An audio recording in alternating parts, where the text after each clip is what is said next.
Well, guys, it's the end of February. 2 whole months we've been doing the pantry challenge, and we're going to update you and give you a little bit of a pantry tour and show you how we've done so far and what's left. But we're going to start where I'm most impressed, and that is in the dilapidated shed with the 4th freezer. So here we are in the dilapidated shed, and we're going to check this out. Woo! Look! We can go way down here. I'll be honest with you, we've got 1 lamb left in a bag and a whole whack load of peppers and beans. We're going to take a look when we go downstairs to the pantry for the rest of the tour, but I think this would go into one of our freezers in the house, which means by the end of the pantry challenge, we may just be able to shut this freezer off.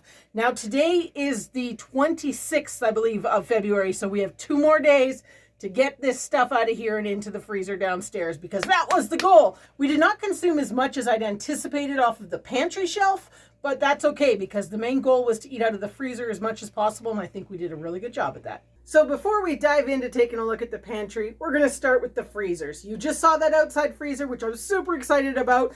Lots of peppers. I think there's about 8 bags of peppers in there and a few bags of beans. So we're going to take a look right now, and I'm going to show you what the state of the inside freezers is at. So you can see we've made a dent. There's a few little gaps under here. There's quite a gap in our ground meat bin because there's no ground meat in there. It's all outside. So I think we could potentially fit it in. The big thing of lamb might be a problem, but all in all, we are slowly getting through things, and it's just about time to organize. And organizing is a horrible word. So that was the first freezer, and this has been an ongoing issue with all the canning that I've already done for 2025, as well as all those herbs that we put away in 2024. I just keep moving them from one freezer to the other, and it's so frustrating. That's why I wanted to get this video done, because I want to put all the canning that I've done already in 2025 onto the shelves, as well as all the things that we purchased that were on sale already in 2025. So just because we were on a pantry challenge does not mean we were passing up those deals in the grocery store, especially right now, because everybody knows money is tight and prices are going up. So on the floor right in front of me, and I'm going to show you in 1 second, are bags and bags of things that we purchased when they were on sale January and February. In total, we spent about $418 for 2 months, which I don't think is too bad, and it'll get restocked onto the pantry after I show you what we've eaten so far this year. So even though we have been slowly purchasing these things whenever we happen to be in the right place at the right time and they happen to have it in stock, we have not been consuming any of this. This has purely been purchased to restock the shelves, and we're going to have to still do a grocery haul because things like my coffee and stuff like that has not been on sale, so we haven't purchased any, and we're getting precariously low, as you're going to see here in a minute. So now that I have freezer 2 or 3, I guess, depending how you want to look at that, cleared off, we're going to take a look at this one, and I know there's not as much space in here. We definitely need to do some work. So as you can see, it's not terrible. There's definitely a lot of stuff that still needs to be consumed before we start filling her up again, but we're making a dent. All those bags are on the floor, and this is where we're sitting at on the shelves. You can see there are some gaps and blank spots for sure between making granola and using almond flour and coffee, things like that. We definitely have some empty spots that are going to need filling. But this is interesting because I've been tracking everything, so I know roughly what we're going through every month, and that's kind of good because in the long run, this is how we want to eat all the time. Coffee, that's something that we're down to only, I thought it was only 2 bags. We actually have 3, so that's not as bad. We're not that precarious. We've got a couple months worth still, but it's something that's creeping up in price. Another thing that's creeping up in price, olive oil. I mean, I used to be $4.44 and I would just stock up like crazy, but now it's like, oh gosh, it's $15. We better get a couple olive oil.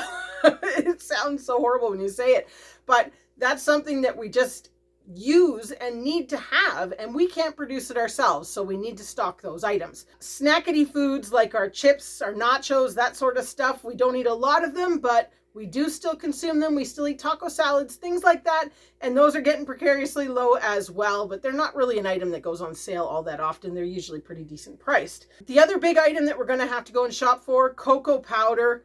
Definitely, we're getting precariously low on that. And again, something that has not been on sale as much as we'd like for it to be. Nuts and granola type items. We went through those like crazy this last 2 months. I love my yogurt and granola, especially the homemade versions. So it's something that we're going to be stocking again. So one thing we're definitely noticing is our stockpile pantry looks different. After the change in diet over the last year, you don't see a lot of things like the flours, rice, pasta. We still have some that we're feeding chickens that still exist on the shelves, but slowly it's getting used up and we're seeing blank spots that I'm just going, what could I fill this with?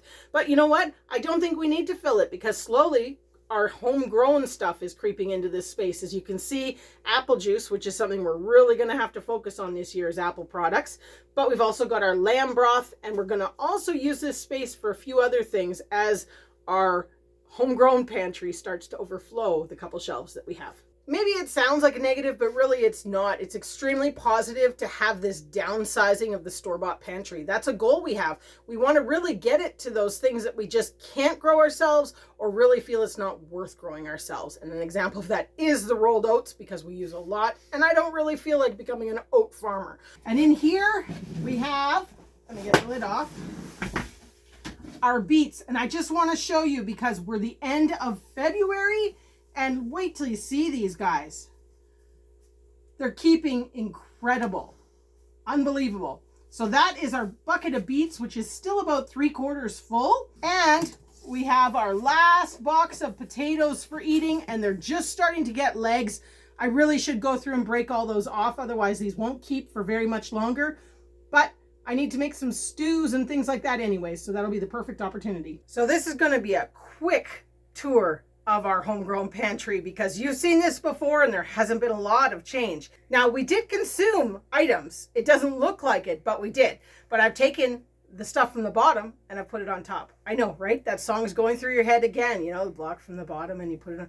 I know it does it every time I say those words, but we've taken from our overstock underneath and I've put it up. So it looks kind of like we haven't really eaten very much, but we have, and we're going to go through those numbers quickly at the end of the video. But one thing I will say is the soups and stews are starting to look sparse and we need to get going on making some more. So these bottom two shelves that you're looking at right now are my ready-made meals, and there's another shelf which I'm going to show you in a second.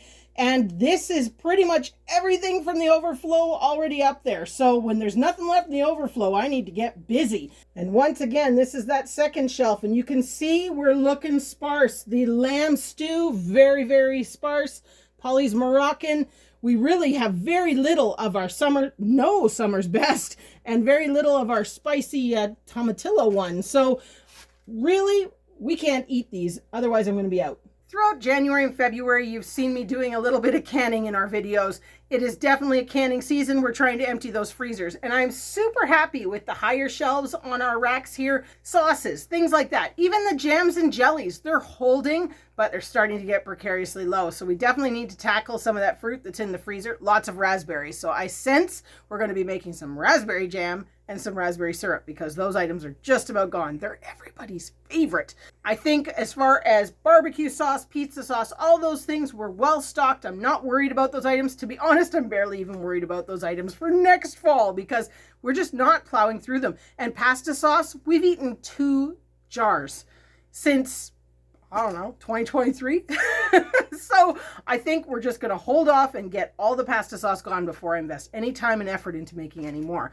But I think the curry sauce is the hit and it's disappearing quick again. So I did 50 jars. We'll see how it holds up. From here all the way to here is all applesauce. And there used to be like 200 jars of applesauce because in my mind I thought we were going to eat so much applesauce. So these are 2021 and 2022. Those are the 2 years I went wild with applesauce. And I'm excited to finally say all of our applesauce is on the shelf. There is no applesauce in the overflow, which maybe means I need to make applesauce this year. I don't know, because we really don't consume it as much as I thought. But super pleased that all the applesauce is on the shelf. And I know we've already talked about the curry, but I'm super pleased that what we have here still, but the butter chicken is from 2025. It's the only thing that's on these shelves that is canned in 2025 because I was completely out of butter chicken sauce. So what you're looking at here is that overflow shelf, and you can see quite a few boxes are already gone. We are down to 2 to 3 stacked high, and we still have a ton of tomato juice, so I don't think we're going to need to make too much tomato juice. And the other thing, on top of those tomato juices, you're going to see those 4 smaller boxes. That's all August stew that I made this year. And now that we don't eat pasta, we seem to not really eat a lot of August stew. So I guess I won't need to make as much next year as I did this year, because we're going to have a lot of overstock for next year from what was made in 2024. So now it comes down to the numbers. For the 2 months, for January and February of this pantry challenge, out of our homegrown pantry, I'm only talking about the homegrown pantry at the moment, we used 80 jars of food. That's a lot less than I anticipated. As you know, I was thinking we would be 10 to 12 jars a week. Certainly not 10 to 12 jars a week, but you saw those freezers. We made a dent, we cut those down, and hopefully now, as we move from freezers, we will start consuming a little bit more of this stuff. But it doesn't hurt to not run out, because we still have to make it all the way till next harvest season.